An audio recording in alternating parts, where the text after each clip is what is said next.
If you own a cat or a dog, I've got one of each, you may not be aware of the environmental impact. Pets consume around 12% of all meat globally, according to the British Veterinary Association. Now, as we become more aware of the sustainability issues around the meat industry, pet food companies are looking for alternatives.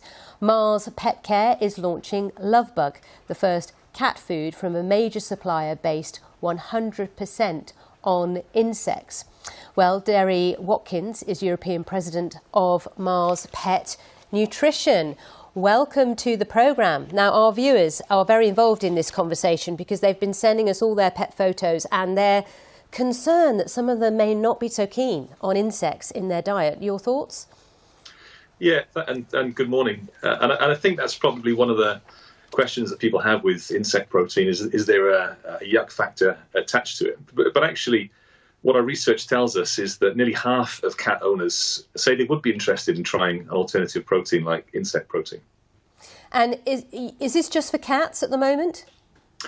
Yeah, it's for cats, and this is the first cat food we've been able to design that is just using insect protein, so no traditional protein sources. And in fact, what we know is that pet owners today, around about 9 out of 10 pet owners today, will tell us that their interest or sustainability matters to them. Environmental issues matter to them. And so with insect protein, what we're able to do is we're able to offer a product that reduces the impact on the environment. So in a number of different ways. So for example, we use 80% less land use with the farming of insect protein than we would with traditional proteins. On top of that, the black lava soldier fly, which is what the product that we're actually using here, it is fed solely on food waste from the human food industry. And when you package it in fully recyclable packaging, then what you get is a proposition that I think would be very attractive for consumers. So let me introduce to you, Derry, a few of our viewers' pets. We've got Monty here. So Simon says, Monty's owner, I'm not sure he'll go for dead insects, although he does love chasing flies around the living room. That's let's show you Monty. Let's try and bring back Monty. Just excuse us here, we have a few technical difficulties, so hopefully you'll be able to see him in a moment.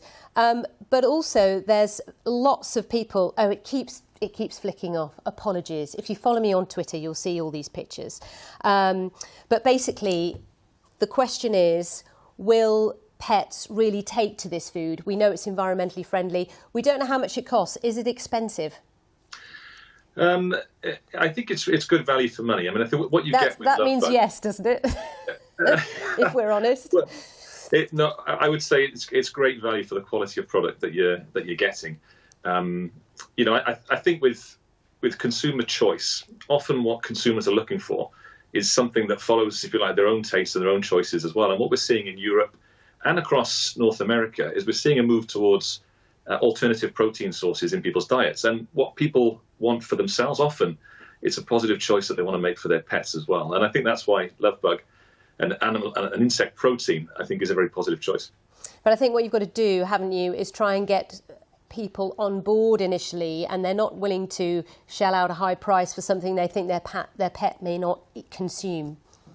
Yeah, and I think that's right. I mean, I think there is something of a yuck factor you need to get over. But actually, because of the sustainability credentials of a product like Lovebug, consumers are telling us that they're open to it. And around about 46% of consumers that we've spoken to are telling us that actually they would try an insect protein, provided it does offer a much stronger sustainability footprint.